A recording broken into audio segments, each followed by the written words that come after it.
Hi, I'm Scott LePor. I'm a family physician and a medical director within the juvenile justice system. And today I'd like to talk to you about trauma in the brain and its impact, also some on brain development, but I believe most importantly would be what's the optimal way that we can help the brain heal, grow, and develop, even with traumas and even within ourselves. So when you talk about trauma, typically you'll hear adverse childhood experiences or ACEs, and this came through Dr. Felitti and Kaiser Permanente in California. If you haven't read about it, it's very interesting and profound what he found. And so he had a weight loss clinic that was very successful. And what they saw were that some of these women that were losing significant amount of weight would get to a point and they would drop out, put all their weight back on. And so he started to research into this and found that through a questionnaire, one of the questions was, when did you first start sexual activity? And he said that they don't understand the questions because we're getting answers like 4 years old, 3 years old. And so he started to investigate, and what he found was that there was a lot of sexual abuse. And what they found was that the brain itself was determining that I was actually safer when I had more weight, because as I lost weight, I started to get comments from people, wow, you look good, wow, very attractive, and they started to feel unsafe. And so this is pre-cortical, it's not a cognitive decision they were making, but it was just that they started to feel unsafe and went back to gain the weight. So he found that this was just incredibly profound, and so he reported this data to a group of psychiatrists, and they said, we don't need another excuse of why people can't lose weight. So fortunately, Dr. Anda from the CDC was at the conference and said, wow, this is pivotal, your information, your data, you need more numbers. So they ran the ACE study, and this is where it became pretty famous of seeing how traumas impact the brain in our lives. Not only will it impact addictions potentially or relationships, but also our health.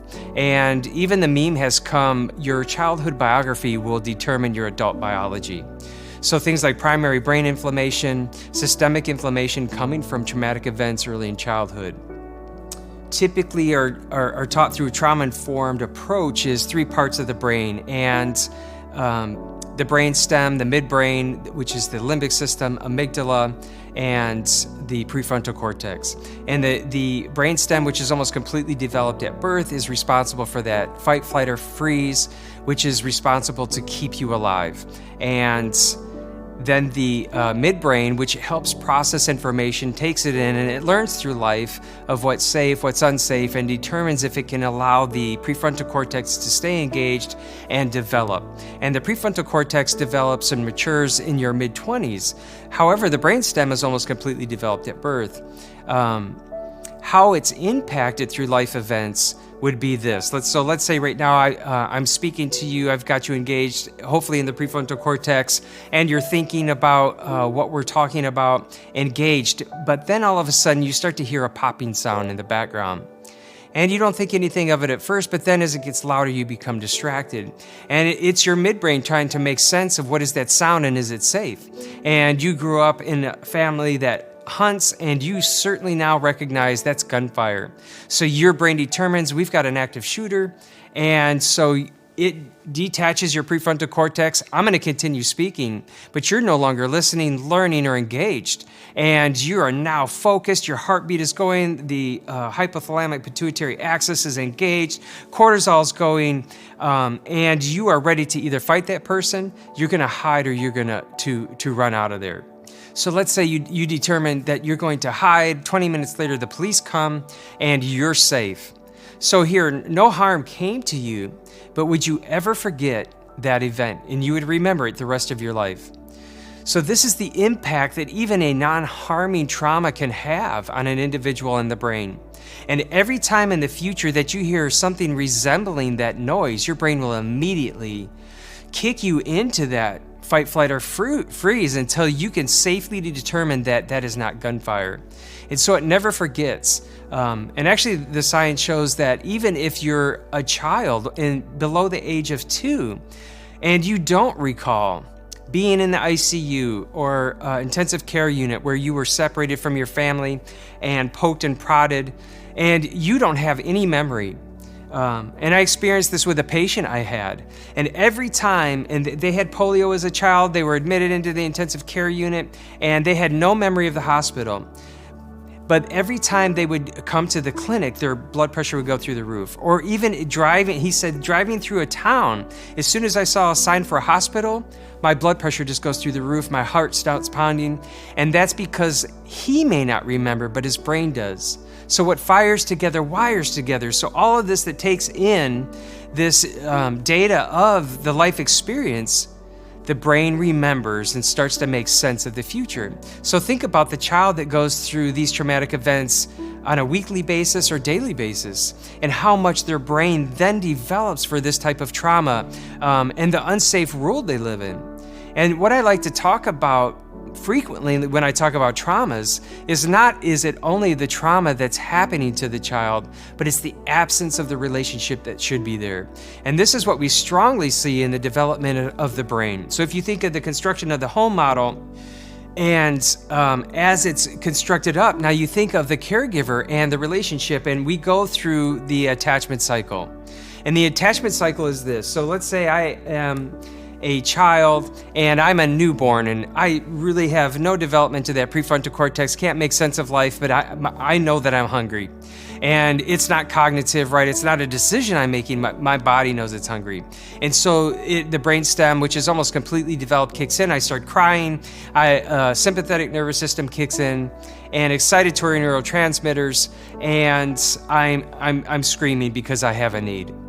And so I have a caregiver in this instance that knows what I need, and a loving, consistent, warm caregiver that comes to me, and this happens every time. The caregiver comes and feeds me. This is, and not only when we're feeding, am I just feeding the child, but we engage and we connect with eye contact, healthy touch. That brain gets all those neurochemicals and the parasympathetic nervous system, calming neurotransmitters, oxytocin, dopamine, everything that wires that brain. Now you're scaffolding the construction of that part of the brain. And so then by the time I'm 3, the child can say, "Daddy, I want a glass of milk."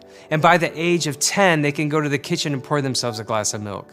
So that is what scaffolds the brain for deciding on what my needs are and how they can be met in a healthy way. So let's look at a child that is in need and they express the need. Sympathetic nervous system, brain stem is activated, they're hungry, and excitatory neurotransmitters are flooding. This caregiver, however, that's come from difficulties, really has a poorly wired prefrontal cortex, becomes irritated by the cry. And by the way, a baby's cry is irritating to the brain. And they become frustrated and they become reactive. So now they become brainstem, right? Fight, flight, or freeze. I'm either gonna hurt that child, I can't take this screaming, or I am going to shut down. Alcohol, drugs, I can't take this, or I flight, right? I'm out of here. Parenting is not for me, and they're gone. So where's the child? Well, the child's still sympathetic, excitatory neurotransmitters, and brainstem. So what's developing? Is it the prefrontal cortex? It's not. It's the reactive part of the brain is developing and growing larger than it should. And then it will come up with its own ways to meet its needs. Manipulation, lying, stealing, whatever it needs to survive. But this is what the brain is being developed for. So it's very interesting that the most important factor for successful decision-making, trajectory in life or fulfillment, and good decisions is what I experience. So I say this a lot, but if I have a child and the caregivers say to that child, "Speak French." Speak French. God darn it, speak French. Speak French. Around this house, we speak French. But the whole childhood, those caregivers are speaking Spanish to the child. Guess what language that child will grow up speaking? It's not what they're told, but what they'll experience.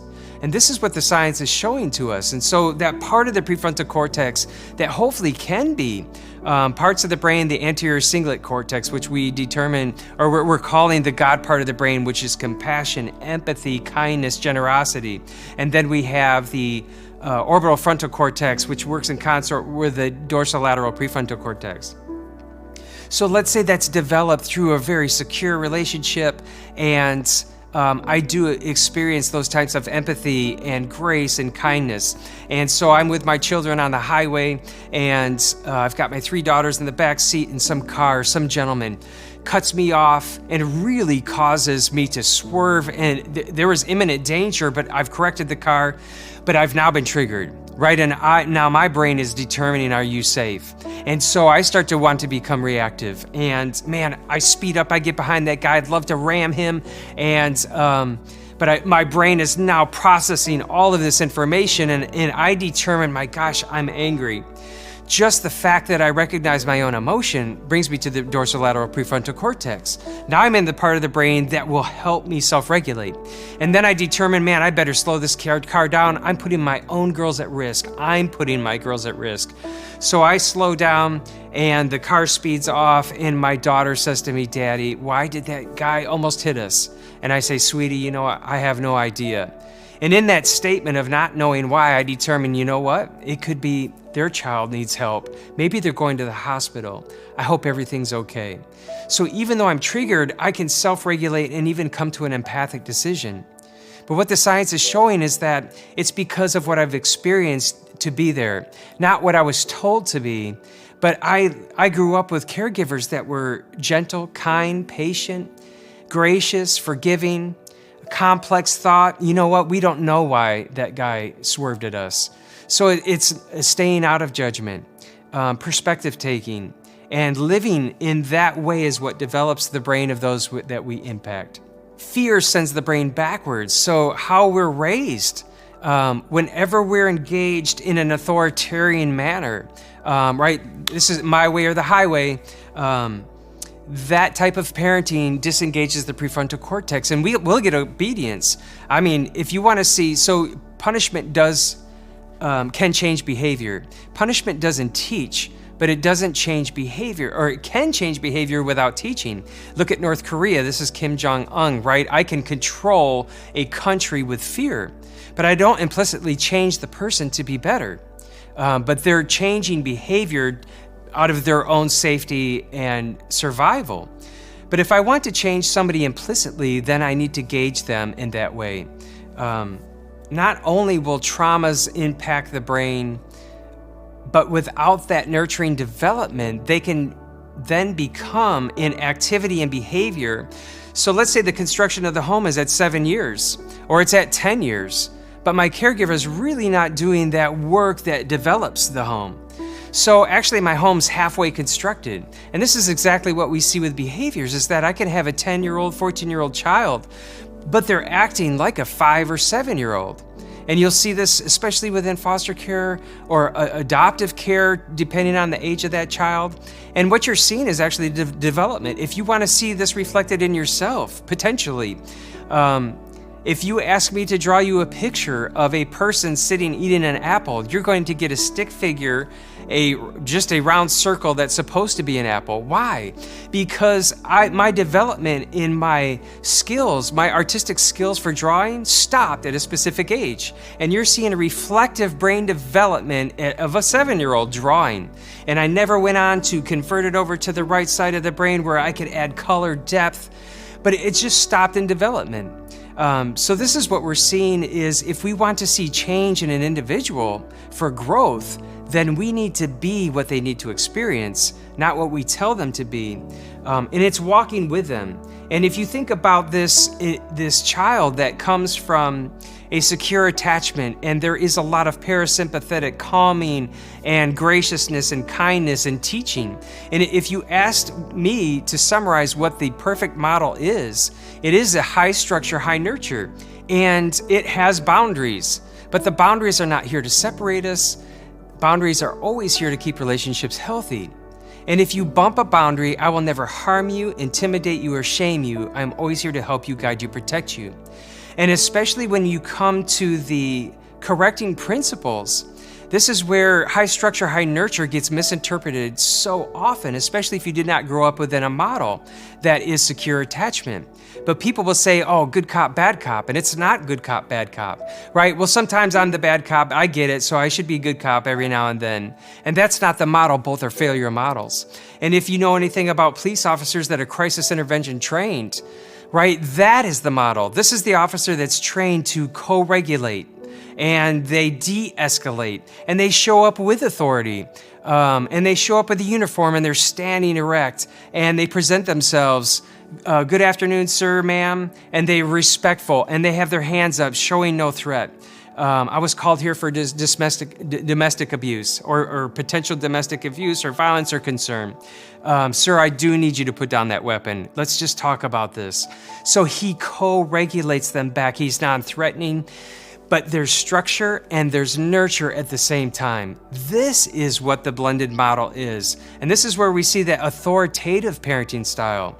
And for me, growing up authoritarian in the home that I was from, right? My parents did the best they could with the tools they had.